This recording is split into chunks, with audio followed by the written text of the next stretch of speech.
Alright guys, I had to break up the last video into two parts due to upload time restrictions, so I'm just going to jump right back into it. Now the next ability is called Fragmentation Shot. It's actually one of the more interesting ones. It's very dynamic as far as combat is concerned.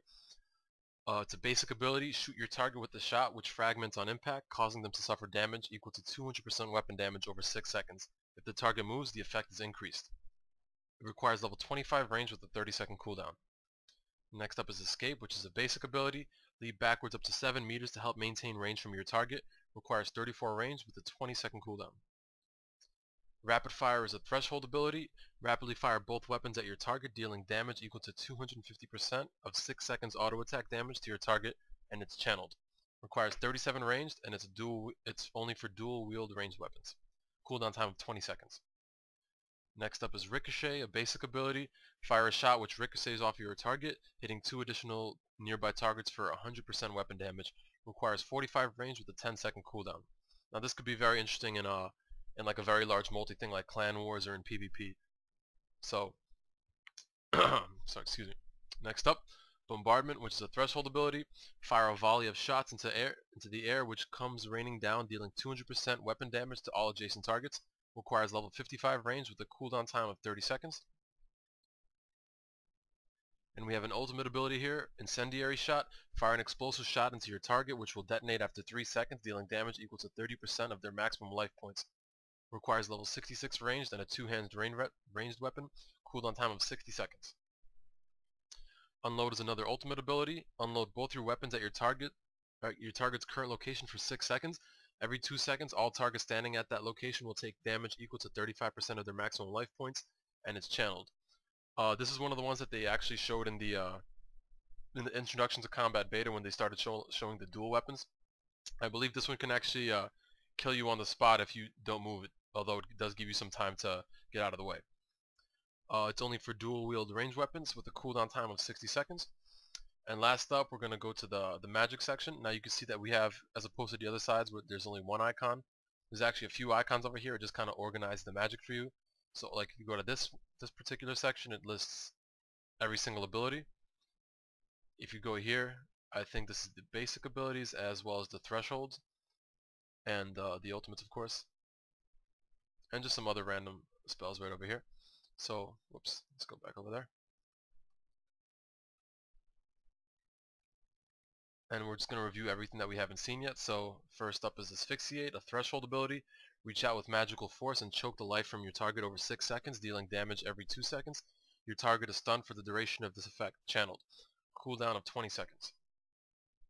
Torture is a basic ability, a spell that deals up to 200% active spell damage. It inflicts 250% damage against stunned opponents. Omnipower is an ultimate. Bombard your target with each of the 4 elements, dealing damage equal to 25% of their maximum life points. Requires level 2 magic with a cooldown time of 60. Now this is actually a pretty strong attack considering it only requires level 2 magic. 25% of your opponent's life points could potentially be a very game-breaking ability. Next up is Dragon Breath. Now I'm not sure if this actually is affected at all by anti-dragon shields and dragon fire shields. It doesn't seem like it would be, but I'll read the ability out to you. It's a basic. Breathe a mighty cloud of fire in a frontal cone, hitting all targets for damage up to 300% of active spell damage. Requires 7 magic with a 10-second cooldown. Impact is a basic ability. Blast your target with a burst of magical energy, stunning them for 3 seconds. Targets immune to stun instead suffer 300% of active spells damage. Requires level 15 magic and 15-second cooldown time. Let's go a little further down. I don't know why I keep doing that. Next up, Combust, a basic ability. Applies a damage over time effect to the target, dealing 200% of the active spell's damage over 6 seconds. Level 25 magic requirement with a 30-second cooldown. Surge is a basic ability. Instantly teleport up to 10 meters in a straight line ahead. This is the dash move that we saw earlier when they were uploading the teaser images and the teaser videos. I'm not sure if this is actually what meleeers will use as well to do like a quick dash, but I didn't see anything else, so I'm assuming this is what they were using. You instantly teleport up to 10 meters in a straight line ahead. Requires 34 magic with a 20-second cooldown. Detonate. Now this sounds kind of like some kind of Call of Duty ability. It's a threshold ability. Summon an explosive ball of energy. The longer you maintain the effect, up to 12 seconds, the more powerful the explosion will become. Using detonate a second time will trigger the explosion. So it actually, it's exactly as it sounds, detonate. Requires level 37 magic with a 30-second cooldown time. Here we have chain, a basic ability, a magic spell that chains between nearby targets hitting for 150% of your active spell damage. Requires level 45 magic with a 10-second cooldown time. Wild magic is a threshold ability.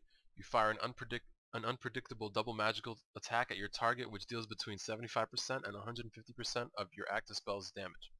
Requires level 55 magic with a 20-second cooldown. Metamorphosis, another one that we've seen in the teasers, as one of the ultimates. Transform into an elemental based on your most recently cast spell. While transformed, your spells are free to cast and your damage is increased by 25%. It lasts 20 seconds. Requires level 66 magic with a 60-second cooldown time.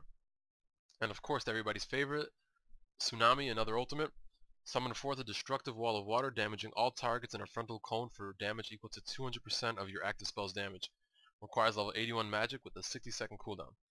I believe that pretty much covers it for all the abilities. Everything over here you're seeing is already in the current spell books. They just kind of organize it into one.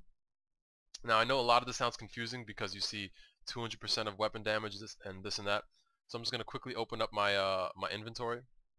My equipment slot, of course. And you're going to see they basically changed the way everything works. You're not going to see stab, slash, or crush anymore. You simply see damage, type of damage it deals, which is stabbing, and it has a hit bonus. And you can see I have 2 chaotic rapiers, a regular one and an offhand one. Just keep a note that you can't actually use one chaotic rapier for both slots. You have to get an offhand one specifically for the offhand. It has some defense information because I'm wearing full 12 over here. 2640 for total armor, 7200 life bonus. You can see that's how I'm affected here. 7200 over 990. I actually had I had this over here earlier, the Armadale buckler. When I was wearing this, it actually raised my life points to a little bit under 10,000. So I'm pretty sure with a cape and a ring and a fury, you could probably get a little over 10,000. As far as target info, I'm not sure exactly what all this means over here. I'm pretty sure this kind of attack bonuses somehow. And if you go over here, it'll list what the last monster you attacked was. I attacked a Suqua earlier, and it basically kind of throws its stats out there. I'm not exactly sure what all this means yet or how it's calculated, but we'll discuss that in the next video. For now, just leave a comment, subscribe, and let me know what you guys want to see in future videos. Alright guys, thanks.